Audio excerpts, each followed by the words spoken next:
Intinya keikhlasan. Ikhlas ya. Jadi kita menang itu bukan karena duit banyak, Ustaz. Bukan karena kader banyak juga, karena bukan jabatan banyak, tapi karena keikhlasan. Banyak kader-kader di bawah ini yang bahkan tidak dicalonkan sama sekali sebagai calon DPRD kah, apakah calon wali kota kah, tapi mereka bekerja dengan ikhlas. Nah, ini yang harus kita apresiasi. Jadi intinya adalah bagaimana kita meriayah memelihara keikhlasan para kader ini dan seluruh yang bekerja itu.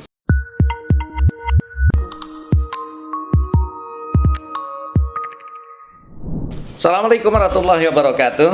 Apa kabar sahabat sekalian? Mudah-mudahan senantiasa dalam keadaan sehat walafiat dan dalam suasana masih terus dilanda wabah COVID-19, bahkan konon katanya mulai semakin meningkat kembali ya, apalagi dengan masuknya Omikron. Tetap jaga protokol kesehatan. Mudah-mudahan juga Allah Subhanahu wa taala, Tuhan yang Maha Kuasa, senantiasa melindungi kita semuanya. Amin. Sahabat sekalian, kita insya Allah akan berbincang dengan orang yang sudah semua kenal lah insya Allah, karena ini sudah banyak bagi kader PKS, apalagi karena beliau pernah menjadi presiden Partai Keadilan Sejahtera. Di tataran kenegaraan juga beliau sudah pernah menjadi menteri ya, Menkominfo pada saat Presiden SBY. Dan kita sapa beliau, yaitu Pak Tifatul Sembiring. Assalamualaikum Pak Tif. Waalaikumsalam. Masya Allah, segar sekali nih penampilannya. Ini Presiden PKS ini sesuatu yang lebih sibuk dari Presiden RI jangan-jangan. Enggak juga. Kita malah bahkan masih banyak bisa bikin podcast. Alhamdulillah saya sehat, Pak Tif juga alhamdulillah sehat ya. Kita insya Allah akan berbincang ya santai-santai lah, walaupun mudah-mudahan akan bisa banyak membawa manfaat untuk kita semuanya. Kita kenal Pak Tif ini luar biasa lah, dalam setiap pembicaraan pasti pakai pantun ya, yang sangat menarik ya. Saya ingin berikan pantun pada beliau ya. Manis nian buah semangka, warnanya merah jika dibelah. Sebelum podcast kita buka, mari bersama mengucapkan basmalah. Bismillahirrahmanirrahim. Nah, Pak Tif kan udah dikenal luar biasa, sangat akrab bahkan dengan pantunnya ya. Dalam setiap kesempatan saya dengar pantun-pantunnya tuh menarik dan membuat daya gugah gitu. Boleh kira-kira Pak Tif balas tuh pantun saya tuh Pak Tif. Iya.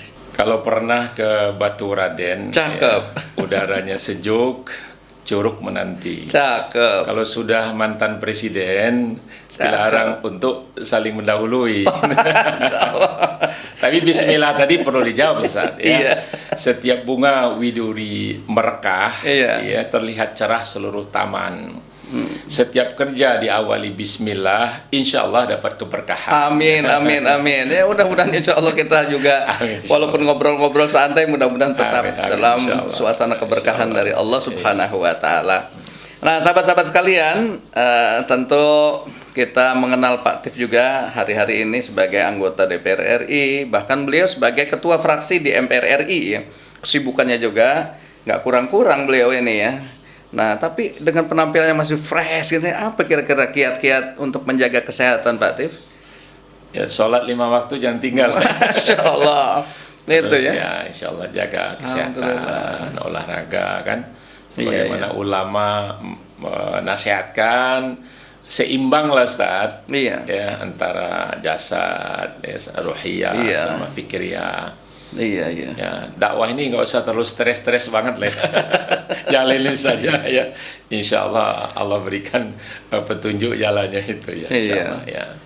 Tapi kalau apa yang mungkin hari ini dicapai, ada nggak terbayang memang ini jadi cita-cita Pak Tif sejak kecil? Kan apa sih sebetulnya ketika harapan-harapan yang diharapkan oleh Pak Tif sejak kecil? Itu ada ayatnya Ustaz. Bismillahirrahmanirrahim. Wa in ta'uddu ni'matallah la tuhsuha. Jadi kalau engkau hitung-hitung nikmat Allah, maka dia tak akan terbilang ya. Ini sudah jauh melampaui harapan dan cita-cita kita. Kalau kita tengok, kita dulu lahir di rumah seperti apa, tinggal Iya. besar di rumah di kampung seperti apa, ya nggak kebayang lah, nggak ada cita-cita untuk jadi menteri dan sebagainya itu belum ada waktu itu. Ya. Ini kekuasaan Allah saja. Gitu. Masya Allah.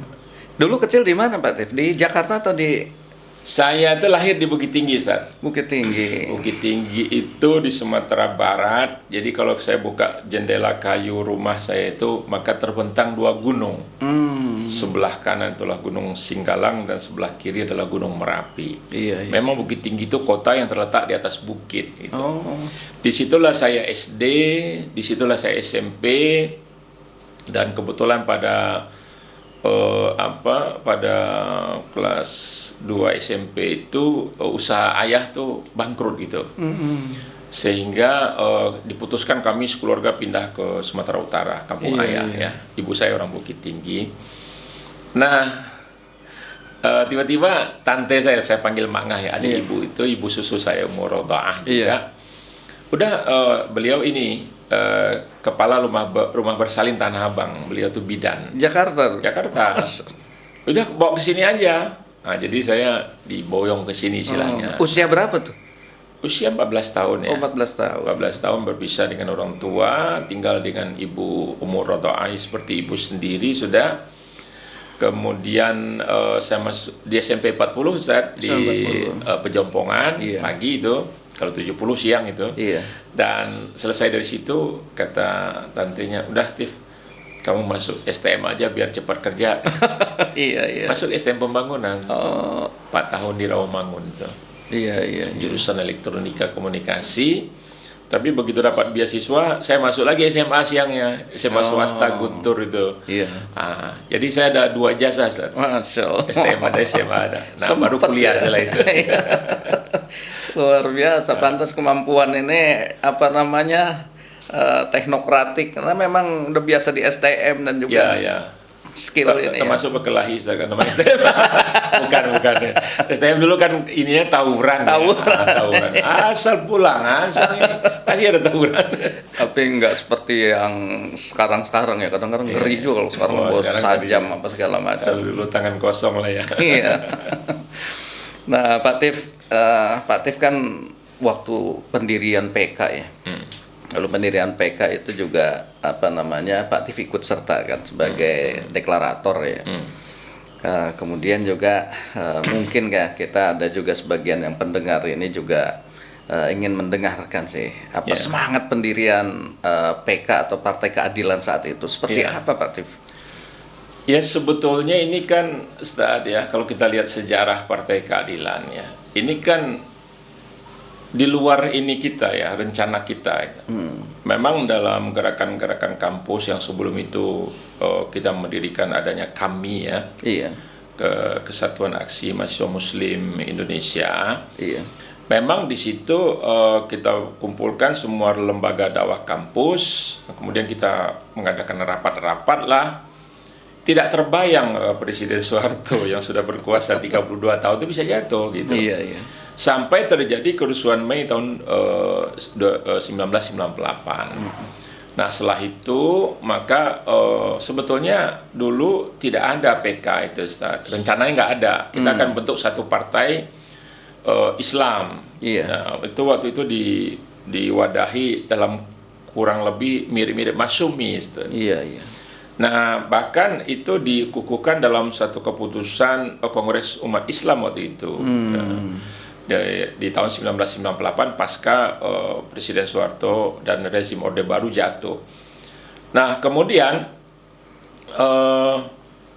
dari Kongres Umat Islam itu dihadiri oleh Pak Amin Rais, tokoh-tokoh besar yang lainnya. Sepakat tuh satu aja, dan rumah besar yang akan dibuat tuh tadinya P3 gitu.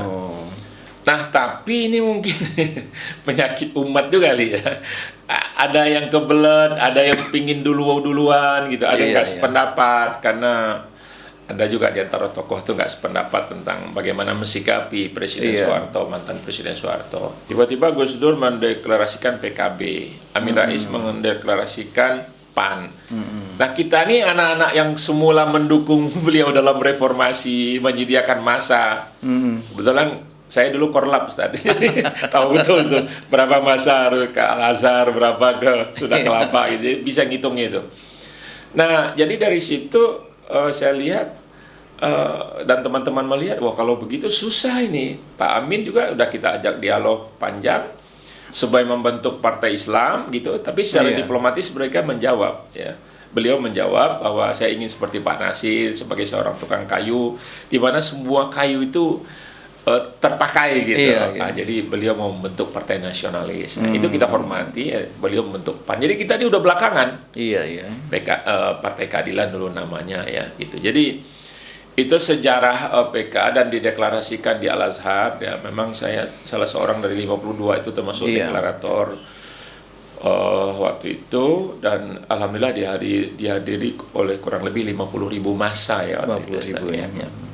Iya, menjadi satu yang fenomenal juga ketika itu ya. Iya, karena putih-putih semua. Baju putih. Nah, ketika kemudian terjadi perubahan dan kemudian melanjutkan menjadi PKS, Pak Atif bahkan sempat jadi presiden PKS kan ya. Iya.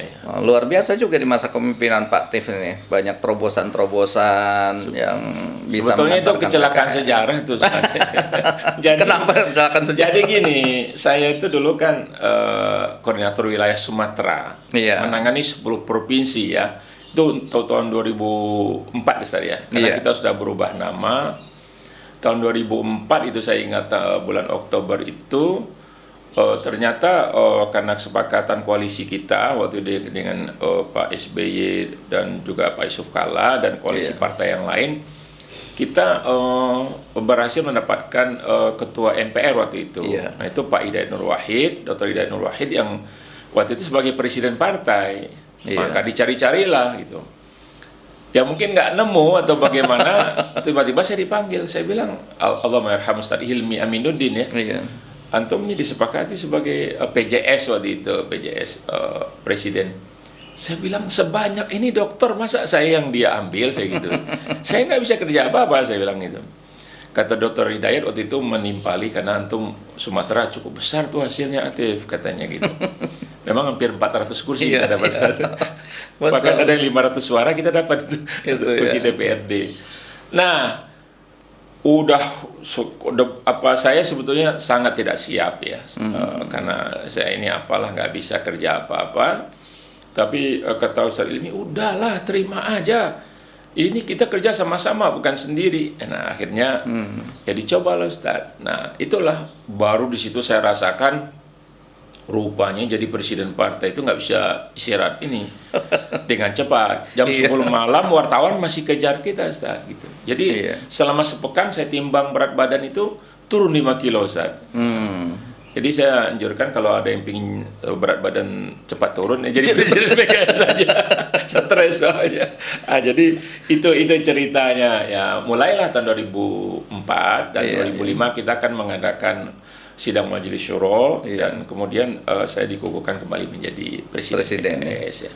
Jadi kalau lihat success story Pak Atif memimpin PKS, kira-kira kiat-kiat apa Pak Atif untuk bisa ya saya sekarang diamanahi jadi presiden kan bisa ngambil pelajaran.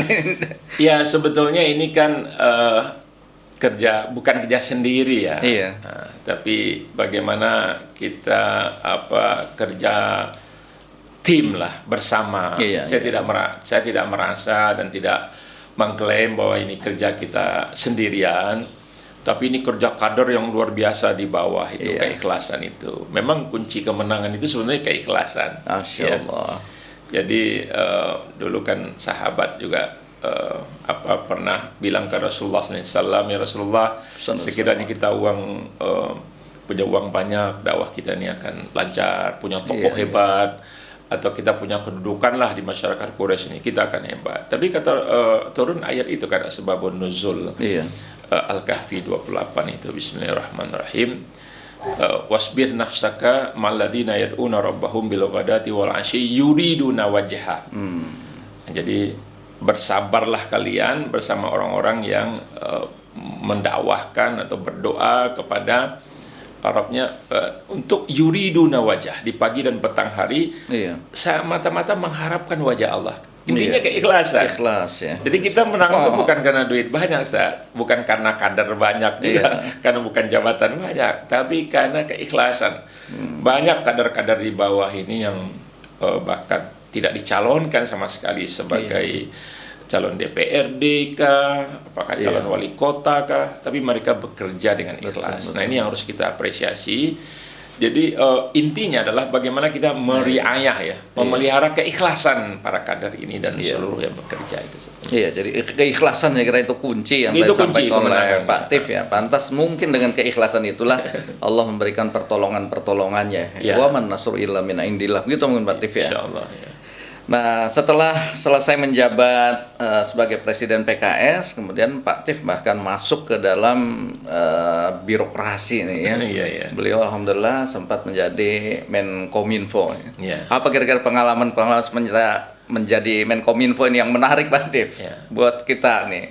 Jadi yang pertama dulu, yang tadi Presiden tadi Ustaz ya, alhamdulillah kita dapat 57 kursi di DPR, 57 kursi ya. 4 kursi di kabinet, Ustaz. 4 kursi kabinet. Nah, dan kurang lebih di kabupaten kota itu 1.500 kursi DPR. Masya Allah, itu waktu itu ya. Saya pikir ini bisa diulang lagi bahkan lebih di masanya Amin. Ahmad Saikhuni. Nah, kemudian dari obrolan dengan Pak SBY Budiono nih pada periode kedua kita mendukung beliau. Nah, maka saya ditanya oleh Pak SBY, Tifatul, bidangnya mau ngambil portofolio menteri apa? Saya bilang kalau boleh Pak Presiden, Menteri UKM aja lah. Saya bilang pikirannya mau mudah aja, mau gampang kan. UKM kan masalah-masalah masyarakat, usaha kecil menengah.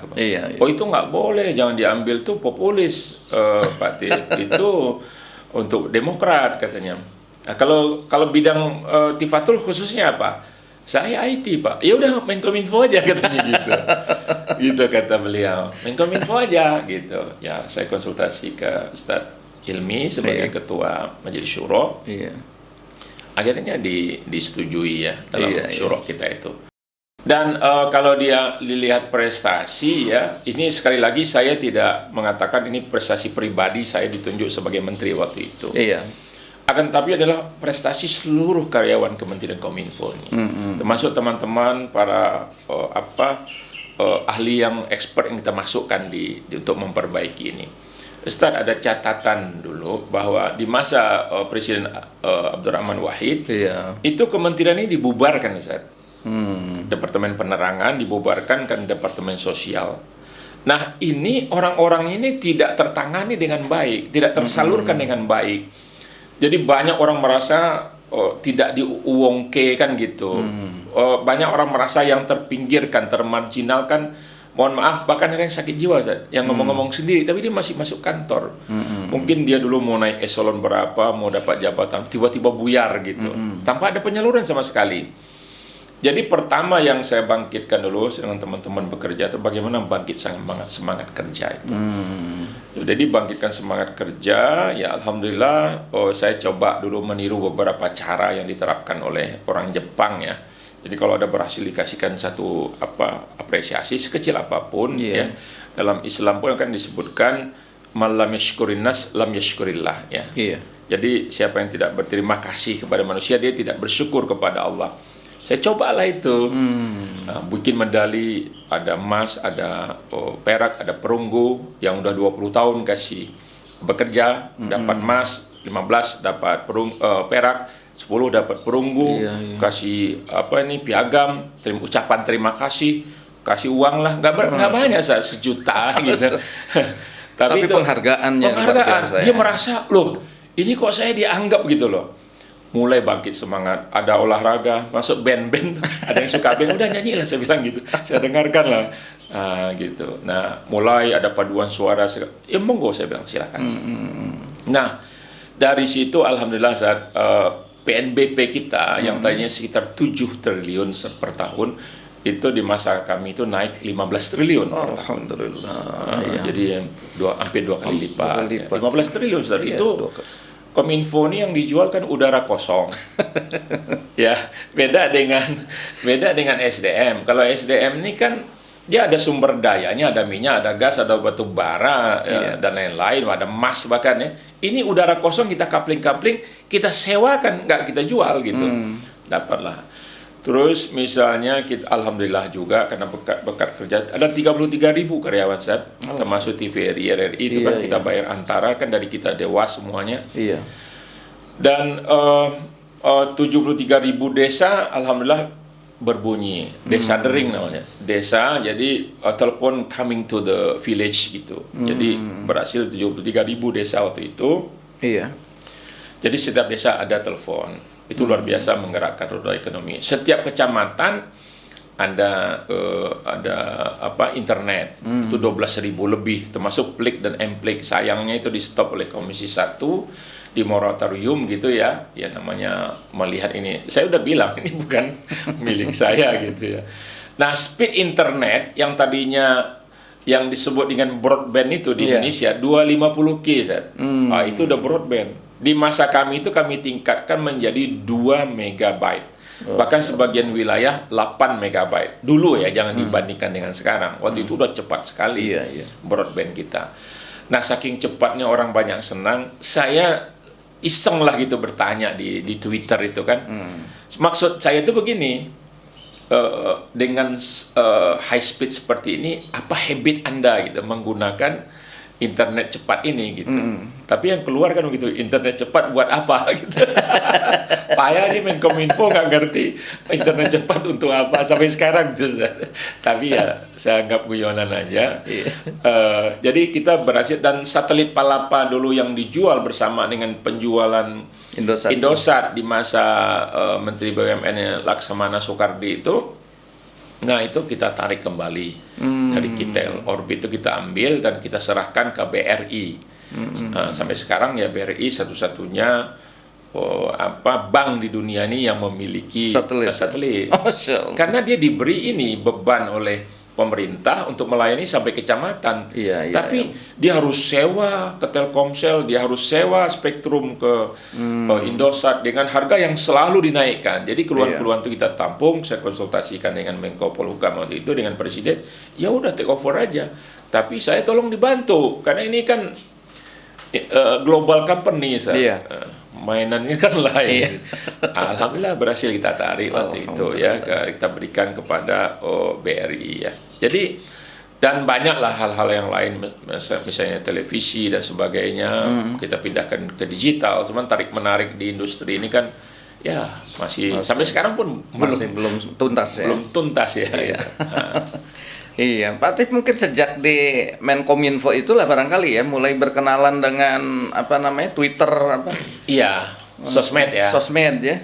Jadi gini ceritanya itu di Twitter ini itu kan sekitar 2010-an kalau nggak salah. Saya mulai 2010 tuh. 2010. Jadi kata staf khusus saya waktu itu Pak Mabruri ya, Pak Mabruri, Pak Menteri, ini kalau Pak Menteri nggak ikut sosmed ini nggak keren nih. Gitu. Ya apa itu sosmed? Nah, saya pun nggak tahu kan. Cobalah. Jadi dibuatkannya akun saya itu. Dibuatkannya akun, saya coba-coba. Wah bagus juga. Baru sepekan udah 5.000 followersnya kan gitu. Mungkin orang pengen tahu apa isi pikirannya. Saya coba gitu. Nah ternyata juga samping itu kita mulai membuat di Facebook juga. Facebook. Cuman karena saya pakai fanpage, dengan fanpage kita bisa juga follower banyak. Kalau Facebook kan terbatas 5.000. Kalau di fanpage sekarang ada 481.000 lebih ya. Tapi paling banyak di Twitter ya, 1,7 sebenarnya. Ya, itu beda platform juga ya. Kemudian beda orangnya juga. Namanya Twitter itu kan mencuit Ustaz ya. Jadi singkat, padat gitu. Apalagi pakai pantun kan.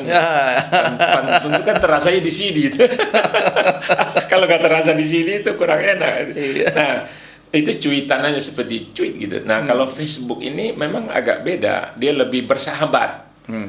Dialog-dialognya tidak ada caci maki. Kalau di Twitter caci maki itu banyak sekali. Apalagi bagi pejabat publik atau itu habis lah itu dikerjain. Mental harus kuat itu ya. Karena istilahnya kita berdiri di satu panggung, penonton banyak, kita nggak tahu penonton, mereka lempari kita dengan sendal dan sebagainya, tapi kita nggak boleh balas itu. Sekali balas di capture sama mereka kan. Iya. Gitu. Luar biasa nih, beliau ini begitu akrab dengan medsos, bahkan memanfaatkan medsos untuk berbagai aktivitas yang kebaikan-kebaikan, berikan jawaban, berikan apa namanya pantun-pantun yang memberikan inspirasi ya. Ya ini satu contoh ya, di mana Pak Tif bisa memanfaatkan media sosial untuk kebaikan ya. Nah Pak Tif, kita mungkin beranjak ke yang kaitan dengan politisi nih Pak Tif ya. Yeah. Dan Pak Tif juga sebagai aktif juga saya lihat tuh banyak ceramah-ceramah juga. Bahkan banyak yang tertarik itu ceramahnya kaum ibu nih Pak. Jadi selama ini gimana Pak Tif upaya untuk kita, ya saya juga perlu banyak belajar juga karena baru juga masuk ke DPR RI kan baru 1 periode ini. Mungkin sebagai politisi apa sih yang harus kita perbuat, apalagi tadi kaitannya dengan memanfaatkan medsos itu ya. Gimana Pak Tif? Ya jadi memang kalau kita masuk ke politik misalnya, politik ini kan salah satu ranah juga kita melakukan reformasi ya. Iya. How to reform this nation ya. Dan memang kadang-kadang kita ditempatkan Ustadz bukan pada bidang kita gitu. Iya. Seperti saya misalnya. Iya. Selesai dari Enkominfo jurusan IT tapi ditempati Komisi 6. Komisi Energi, 6 ini ya? adalah BUMN. Iya. Oh, BUMN. BUMN waktu itu perindustrian, perdagangan nih. Ini makhluk apa saya bilang. Tapi saya orangnya sifatnya itu sesuai dengan arahan daripada pimpinan kita, kiada kita, tarbiyah madal hayah ya. Dia belajar gitu. Dan pembelajar cepat termasuknya ya. Ya harus banyak baca Ustaz. Ya, harus banyak baca lah. Iya, iya. Harus banyak baca, memahami masalah, termasuk maaf tadi kalau saya kuliah di Pakistan itu misalnya S2 saya itu kan bidangnya itu sebetulnya politik internasional. Memang judulnya sih Decision Support System for the International Relations. Jadi bagaimana sistem komputer, sistem IT ini waktu itu udah canggih juga di Pakistan itu untuk mendukung sistem dalam isu-isu internasional. Iya, iya. Perlindungan, perundingan, termasuk suaka, termasuk pengungsi, termasuk isu-isu DPBB. Jadi ini masih on base IT, komputer base gitulah, on base komputer ya. Jadi dengan begitu sehingga saya sudah terbiasa melihat database mengenai misalnya ada perusahaan BUMN begini, yang saya heran tuh dulu ada 125 BUMN. Ya, tapi yang aktif, yang untung itu mungkin sekitar 20-an gitu. Sekarang udah mulai direformasi satu persatu dan terbongkar kan satu persatu. Iya, Seperti PLN saja utangnya 500 triliun itu Ustaz. Iya. Termasuk Garuda, termasuk ya yang ada untung itu seperti Pertamina lah ya. Tapi Pertamina kan sayang juga. Terlalu banyak yang masuk gitu. Iya. Ikut campur bidang politik juga mulai di situ dimasukkan orang-orang yang nggak profesional gitu. Nah, kemudian nggak lama saya pindah Komisi 3, Ustaz. Jadi insinyur disuruh ngurusin hukum, polhukam ya. Wallahu alamnya apa lagi. Tapi kita belajar terus ya. Iya. Paling tidak poin-poinnya kita bisa tangkap. Kemudian 2 tahun di Komisi 3, sekarang pindah Komisi 7. Komisi 7 ya. Nah, saya tanya Presiden waktu itu kan Pak Sohibul Iman, kenapa saya dipindahkan ya? Karena yang pindah waktu itu Hadi insinyur juga gitu. Nah, jadi kita kurang orang waktu itu. Iya, iya. Nah, sampai sekarang di Komisi 7. Jadi intinya adalah nawaitu kita dan kita berupaya untuk menguasai permasalahan itu. Ya, menguasai permasalahan. Kita belajar apa poin-poinnya dan kita punya TA juga di bidang di Poksi. Tenaga ahli ya. Nah, tenaga ahli kita bisa berdiskusi lah dengan mereka atau diskusi dengan expert. Saya banyak juga masukan dari beberapa expert di luar untuk menjaga kode etiknya. Saya tidak sebut namanya, tapi mereka tuh juga ada doktor, ada profesor yang selalu memberikan feeding ya, input kepada saya gitu. Iya. Alhamdulillah ya, luar biasa Pak Tif.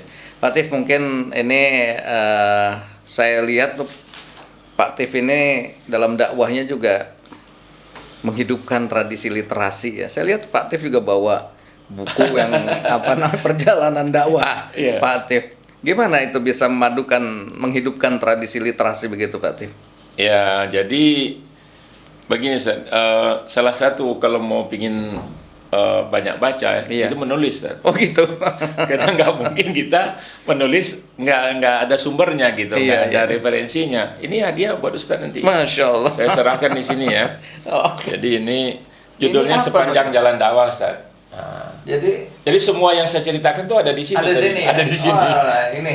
Termasuk kita koalisi dengan SBY, JK, SBY, Masya Pak Allah. Budiono, termasuk reformasi tadi ada di sini. Makasih banyak, Ya, Pak ya. Tif, ya. Saya kira ini sahabat sekalian, contoh ya, bagaimana di tengah kesibukan sebagai politisi, sebagai presiden partai, juga sebagai menteri waktu itu, beliau masih sempat-sempatnya ya menuliskan berbagai pengalaman-pengalaman ini dalam buku ini ya. Sehingga ini menjadi, saya kira, banyak dinikmati bukan oleh generasi hari ini ya. Generasi-generasi ke depan juga akan bisa menikmati buku ini. Jadi penulis itu Ustaz, itu Iya. namanya Pak Usama Hisham. Iya, itu terkenal tuh, penulis buku terkenal. Ya, beliau penulis buku Pak SBY, Iya. SBY sang Demokrat, SBY sang kandidat itu beliau yang Iya. tulis. Beliau kan ketua umum Masyumi sekarang. Betul. Jadi saya bilang sama Pak Usama, foto saya tolong jangan dibuat besar-besar, pojok aja di atas gitu.